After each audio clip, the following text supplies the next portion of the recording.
السلام علیکم فرینڈس، اس طرح کی مزید سبق آموز ویڈیوز کے لیے میرے اس چینل کو سبسکرائب ضرور کر لیں۔ شکریہ۔ نبی کریم صلی اللہ علیہ وآلہ وسلم نے ارشاد فرمایا، جو شخص اللہ تعالیٰ سے دعا نہیں کرتا اللہ تعالیٰ اس پر غصہ کرتا ہے۔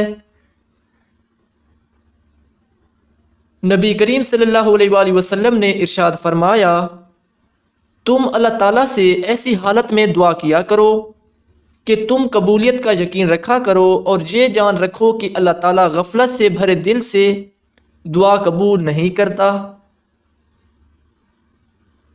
نبی کریم صلی اللہ علیہ وآلہ وسلم نے ارشاد فرمایا، جو شخص تم میں اس حالت میں صبح کرے کہ اپنی جان میں پریشانی سے امن میں ہو اور اپنے بدن میں بیماری سے عافیت میں ہو اور اس کے پاس اس دن کے کھانے کو ہو جس سے بھوکا رہنے کا اندیشہ نہ ہو، تو یوں سمجھو کہ اس کے لیے ساری دنیا سمیٹ کر دے دی گئی۔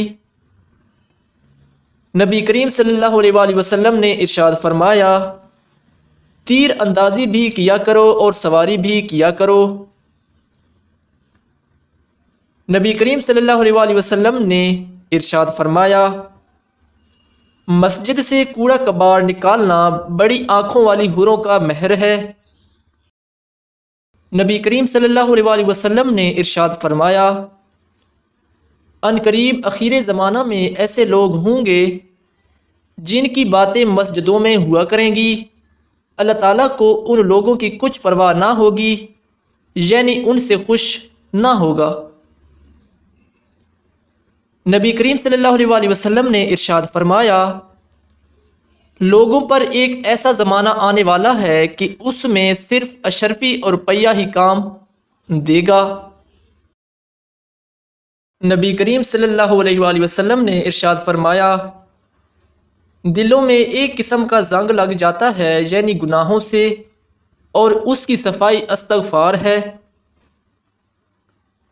نبی کریم صلی اللہ علیہ وآلہ وسلم نے ارشاد فرمایا، بے شک آدمی محروم ہو جاتا ہے رزق سے گناہ کے سبب جس کو وہ اختیار کرتا ہے۔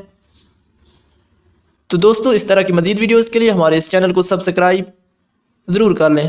شکریہ۔ اللہ حافظ۔